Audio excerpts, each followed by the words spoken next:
అహ్మదాబాద్లోని మేఘానీలో విమానం టేకాఫ్ అయినటువంటి క్షణాల్లోనే కుప్పకూలిపోయింది. ఒక మెడికల్ కాలేజీలకి ఆ భవనం పైకైతే విమానం దూసుకు వెళ్ళిపోయినటువంటి దుర్ఘటన చోటు చేసుకుంది. సుమారుగా అందులో ఉన్నటువంటి 242 ప్యాసింజర్స్లో ఒక్కరు మాత్రమే మృత్యుంజయుడిగా బయటికి వచ్చారు. అటు ఆ ప్యాసింజర్స్ మిగతా 241 మంది ప్యాసింజర్స్తో పాటు క్రూ మెంబర్స్ కూడా దీంట్లో ప్రాణాలు కోల్పోయినటువంటి సిచ్యువేషన్ కనిపిస్తూ ఉంది. ప్రస్తుతం ఇదే ఘటనకు సంబంధించి ఈ ఘటన పైన మాట్లాడడానికి మనతో పాటు తెలంగాణ ఏవియేషన్ అకాడమీ సిఈఓ అలాగే senior aviation expert S N Reddy గారు ఉన్నారు. వారితో మాట్లాడదాం. సార్ నమస్తే. నమస్తే. సార్, అసలు ఈ బోయింగ్ 787 అనేది చాలా అడ్వాన్స్డ్ టెక్నాలజీతో కూడినటువంటి ఎయిర్ క్రాఫ్ట్గా కూడా చెప్తా ఉన్నారు. సో అలాంటి ఏవియేషన్కు సంబంధించినటువంటి ఈ ఎయిర్ క్రాఫ్ట్లో ఇంతటి ఘోర ప్రమాదం జరగడానికి గల ప్రధాన కారణాలు ఏవై ఉండొచ్చు సార్? ఒకటి, ఇప్పుడు ఈ ఎయిర్ క్రాఫ్ట్ చాలా పాపులర్ను మంచి కంపెనీ. బోయింగ్ కంపెనీ అనేది చాలా మంచి కంపెనీ అనమాట. అందుకొరకు ఎయిర్ క్రాఫ్ట్ చాలా బాగానే ఉండి ఉంటుంది. మళ్ళీ ఎయిర్ క్రాఫ్ట్ ఫ్లైట్కి రాకముందు చెక్ చేస్తారు కూడా. ఇంజనీర్ మంచిగా చెక్ చేసి ప్రతి సిస్టమ్ చెక్ చేసి ఆయన సర్టిఫై చేస్తాడు. దాని తర్వాత పైలట్, కో పైలట్, కెప్టెన్ ఇద్దరు వస్తారు. వాళ్ళు కూడా మొత్తం ఎయిర్ క్రాఫ్ట్ అన్ని సిస్టమ్స్ సరిగా చెక్ చేసుకొని అప్పుడే వాళ్ళు యాక్సెప్ట్ చేస్తారు. ఇంజనీర్ ఏమో ఎయిర్ క్రాఫ్ట్ ఆఫర్ చేస్తాడు, అంత ఫిట్ ఉంది, మంచిగా ఉంది అని పెడతాడు. ఆయన సిగ్నేచర్ చేసి సర్టిఫై చేస్తాడు. తర్వాత పైలట్ కూడా అన్ని చెక్ చేసుకొని ఓకే ఎయిర్ క్రాఫ్ట్ మంచిగా ఉంది, నేను యాక్సెప్ట్ చేస్తున్నాను అని యాక్సెప్ట్ చేస్తారు. అది నా కామన్ ప్రొసీజర్. తర్వాత వాళ్ళు internal check list, external check list అన్ని సిస్టమ్స్ చెక్ చేసేటి మొత్తం వాళ్ళు డీటెయిల్గా చెక్ చేసుకొని టేకాఫ్ అవుతారనమాట. అయితే ఆ టేకాఫ్ అయిన తర్వాత ఇదేంటంటే ఇప్పుడు పైలట్స్ కూడా ఇద్దరు పైలట్స్ మంచి ట్రైన్ అయిన వాళ్ళు, మంచి ఎక్స్పీరియన్స్ ఉన్న పైలట్సే. ఈ పైలట్స్ యొక్క సిస్టమ్ కూడా ఎట్లుంటుందంటే మాకు ప్రతి 6 monthsకు ఒక మెడికల్ ఎగ్జామ్ ఉంటుంది. అచ్చా, ఇంకొకటి నేను చెప్పదలుచుకున్నది ఏంటంటే పైలట్స్ ఇప్పుడు ఎయిర్ క్రాఫ్ట్లకు రాకముందు వాళ్ళకు బ్రెత్ అనలైజర్ చెక్ కూడా ఉంటుంది అనమాట. అంటే ఏంది, వాళ్ళ దగ్గర ఏం ఆల్కహాల్ యొక్క తీసుకున్నారా లేదని కూడా టెస్ట్ చేస్తారు. అదే ముందు లేకుండే, ఇప్పుడు మాత్రం చాలా స్ట్రిక్ట్గా ఉంది, అది ఉంటుంది. దాని తర్వాతనే వాళ్ళు ఎయిర్ క్రాఫ్ట్లోకి వస్తారనమాట. తర్వాత వాళ్ళ యొక్క ఫిజికల్ టెస్ట్ కొరకు ప్రతి 6 monthsకు మెడికల్ బోర్డ్, ఒక డాక్టర్ సర్టిఫై చేస్తాం కాదు, ఆడ 4-5 డాక్టర్స్ ఉంటారు బోర్డులో, వాళ్ళు సర్టిఫై చేయాలి. ఇంకొకటి ఏంటంటే ప్రతి 6 monthsకు వాళ్ళకు మేము రిఫ్రెషర్ కోర్స్ అని పిలుస్తాం.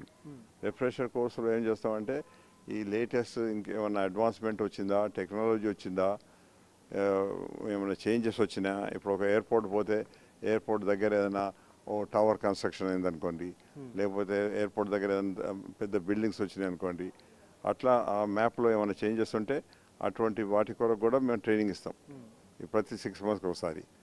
ఇప్పుడు మీకు సాధారణంగా ఒక మీరు కాలేజీలో కావాలంటే వాళ్ళు 30-35% తోటే పాస్ అవుతారు. ఇక్కడ 70% కంటే కోసమే వాళ్ళు ఎగ్జామినేషన్ పాస్ అవుతారు. అది గ్రౌండ్ సబ్జెక్ట్స్ లోపల. తర్వాత వీళ్ళను మనం ట్రైనింగ్ ఇస్తాం. ట్రైనింగ్ ఇచ్చిన తర్వాత మళ్ళీ వాళ్ళు 90% వాళ్ళు మార్క్స్ రావాలి. ఎమర్జెన్సీస్లో కూడా 100% రావాలి. నేను నా అట్లాంటి వాళ్ళు ఇన్స్ట్రక్టర్ ఎగ్జామినర్స్ వీళ్ళని చెక్ చేస్తారనమాట. ఎమర్జెన్సీస్లో కూడా ఒక్కటి కూడా వాళ్ళు సరిగా చేయకపోతే వాళ్ళని ఫెయిల్ చేసేస్తాం మేము. సార్, ఇప్పుడు సుమారుగా మీరు 25,000 hours మీరు మొత్తం ఫ్లయింగ్ టైమ్గా మీకు రికార్డు ఉంది. అవును. సో ఈ ఎక్స్పీరియన్స్తోని మీరు అసలు ప్రమాదం జరగడానికి గల కారణాలు ఏవేంటి అని చెప్పి ఏమైనా అంచనా వేయగలుగుతారు? అదే ఒకటి నేనేం చూస్తానంటే ఎప్పుడు ఎన్నడూ కూడా 2 ఇంజన్స్ ఒకసారి ఫెయిల్ అవటం ఎప్పుడు కాలేదు. చాలా చాలా రేర్ అన్నమాట.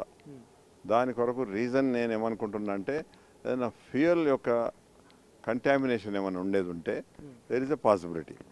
లేకపోతే 2 ఇంజన్లు ఫెయిల్ కావు. ఫ్యూయల్ కంటామినేషన్ ఉంటే మరి 2 ఇంజన్లకు అదే ఫ్యూయల్ పోతుంది కదా. అందుకొరకు 2 ఇంజన్లు ఫెయిల్ అయ్యే పాసిబిలిటీ ఉంటుంది. ఇక లేకుంటే ఒకటి సార్లు వరల్డ్లో ఒకటి ఏమైందంటే పక్షులు, ఒక గ్రూప్ ఆఫ్ పక్షులు, ఒక 100 పక్షులు వస్తే 2 ఇంజన్లు అవి సక్ అయిపోయినాయి, 2 ఇంజన్లు ఫెయిల్ అయినాయి. అయితే వాటి దగ్గర రివర్ ఉంటే ఆ రివర్లో పోయి ల్యాండ్ అయ్యాడు. లక్కలీ ఎవరికి సావలేదు, ఎవరి ఇది కాలేదన్నమాట. సో అటువంటిది కూడా ఎప్పుడో ఒకసారి రేర్ కేసు అయిందనమాట. సార్, ఇక్కడ సార్ మెయిన్ థింగ్ ఏంటంటే ఇప్పుడు జరిగినటువంటి ఘటనలో పక్షుల వల్ల ఏమైనా జరిగిందా, లేకపోతే ఇంకొకటి టేకాఫ్ సమయంలో మిస్ అంటే లగేజ్ అనేది మిస్కాల్కులేషన్ వల్ల ఏమైనా జరిగింది అనుకోవచ్చా సార్? లేదు, అట్లా మిస్కాల్కులేషన్ అనేది ఉండదు. ఎందుకంటే ప్రతి లగేజ్ వెయిట్ అవుతుంది, ఆ వెయిట్ రికార్డ్ అవుతుంది. ప్రతి మనిషిది కూడా approximately 75 kg and average wait తీసుకుంటాం మేము. కొంతమంది తక్కువ కావచ్చు, కొంతమంది కొంచెం ఎక్కువ కావచ్చు. అందుకొరకు యావరేజ్ ఇప్పుడు 100 మంది ప్యాసింజర్స్ అంటే 100 × 75 kg లెక్క పెట్టుకుంటాం. అట్లే బ్యాగేజెస్ అయితే ప్రతి బ్యాగేజ్ వెయిట్ అవుతుంది. ప్రతి హ్యాండ్ బ్యాగేజ్ ఉంటుంది మనం పట్టుకుపోయేది, దానిది కూడా మనం 7 kg 8 kg వరకు అట్లా లిమిట్ ఉంటుంది. అంతలో అట్లా కూడా దానికి లెక్క. అందుకొరకు ప్రతిదీ వెయిట్ క్యాలిక్యులేషన్ ఉంటుంది.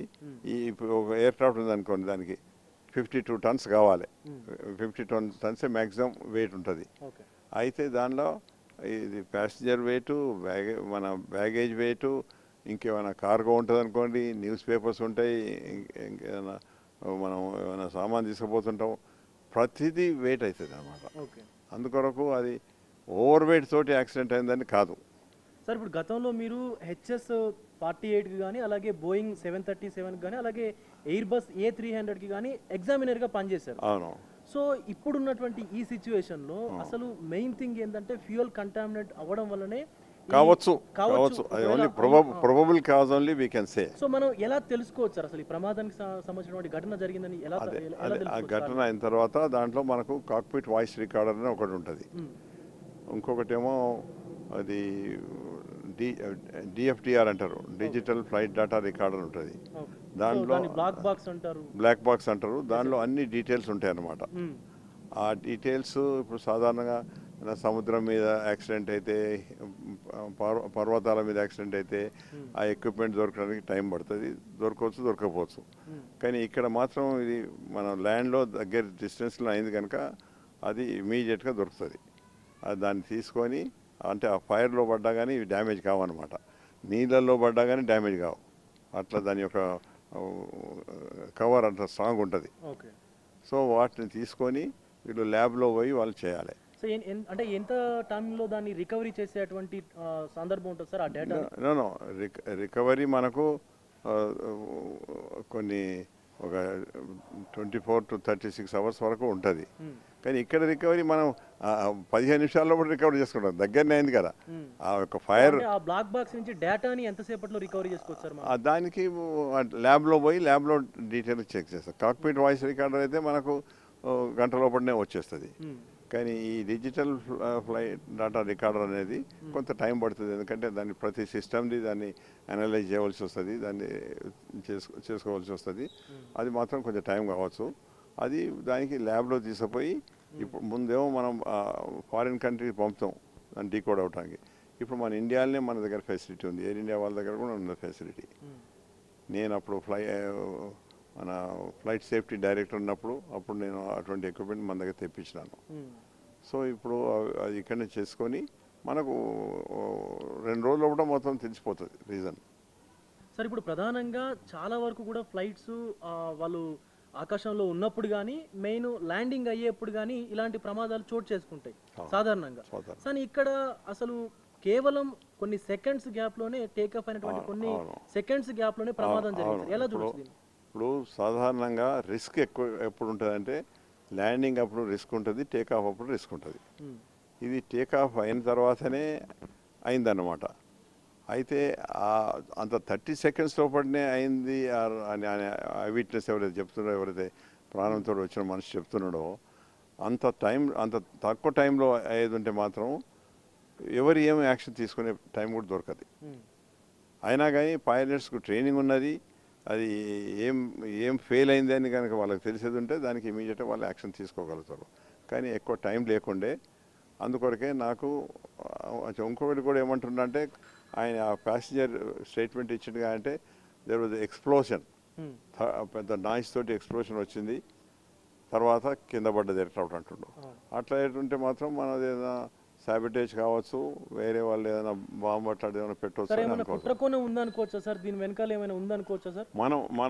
దాన్ని మనం చెప్పదాలం. ఎందుకంటే అది ఇన్వెస్టిగేషన్ చేయాలి. దాన్ని ఎవరైనా టెర్రరిస్ట్ క్లెయిమ్ చేస్తారనుకోండి, ఇది మేము దీని కనుక మేము చేసింది మేమే అని అట్లా చేస్తారు. అట్లా చేస్తే అప్పుడు తెలుస్తుంది అది. అంతేగాని దానికి మనం ఎక్స్పర్ట్స్ మనం ఏం చెప్పదాలం అనమాట, ఏం చెప్పదాలం. ఇక్కడ ఒక డౌట్ ఏమొస్తుందంటే ఎక్స్ప్లోషన్ అయ్యి కింద క్రాష్ అయిందా, లేకపోతే కింద క్రాష్ అయిన తర్వాత ఎక్స్ప్లోషన్ అయిందా. అదైతే సాధారణంగా అవుతుంది.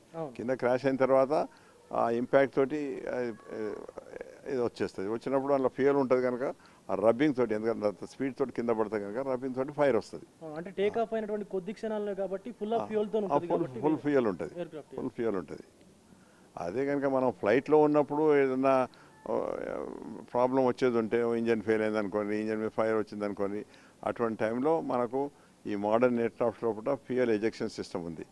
ఇప్పుడు మనం టేకాఫ్కు ఒక ఎగ్జాంపుల్ చెప్తున్నా, 100 టన్స్ అనుకోండి, మళ్ళీ ల్యాండింగ్ కొరకు 80 టన్సే ఉంటుంది. సో ఆ 20 టన్స్ ఆఫ్ ఫ్యూయల్ వాళ్ళు కన్జ్యూమ్ చేయాలి. ఎజెక్షన్ సిస్టమ్ ఉంటేనేమో మనం ఎజెక్ట్ చేస్తాం, సముద్రం మీద జంగల్ మీద పోయి ఎజెక్ట్ చేస్తాం ఫ్యూయల్. సో ఇది సిచ్యువేషన్ అయితే అక్కడ జరిగినటువంటి ఆ దుర్ఘటన అనేది, ఆ ఫ్లైట్ ఎక్స్ప్లోజన్ ఏదైతే జరిగిందో, ఫ్లైట్కి సంబంధించినటువంటి ఆ ఘటన ఏదైతే జరిగిందో అహ్మదాబాద్లో, మెయిన్గా ఆ ఫ్యూయల్ కంటామినేట్ అయితే, ఒకవేళ ఆ ఇంధనం, విమాన ఇంధనం అనేది కలుషితం అయితే కనుక ఇలాంటి ప్రమాదాలు జరగవచ్చు. ఒకేసారి ట్విన్ ఇంజన్స్ అంటే 2 ఇంజన్స్ కూడా ఒకేసారి ఆగిపోవడం అనేది ఇంతవరకు ఎప్పుడు జరగలేదు కాబట్టి, సో ఒకవేళ అలాంటి ఘటన జరగాలంటే వందల కొద్ది కొన్ని పక్షుల గుంపులు ఆ ఇంజన్స్కి అడ్డుగా వచ్చినప్పుడు అవి ఇంజన్స్లోకి వెళ్ళి ఇలాంటి ఘటనలు జరుగుతాయి. కానీ ఇక్కడ టేక్ ఆఫ్ అయినటువంటి కొద్ది క్షణాలకే జరిగిందంటే ఒకవేళ ఫ్యూయల్ ఏదైతే ఉందో అది కంటామినేట్ ఫ్యూయల్గా భావించవచ్చు అంటూ కూడా కెప్టెన్ ఎస్ఎన్ రెడ్డి గారు, ఏవియేషన్ ఎక్స్పర్ట్ గారు అభిప్రాయపడుతున్నటువంటి సందర్భం అయితే కనిపిస్తూ ఉంది. కెమెరా పర్సన్ వంశీతో విజయ్, బిగ్ టీవీ, హైదరాబాద్ నుంచి.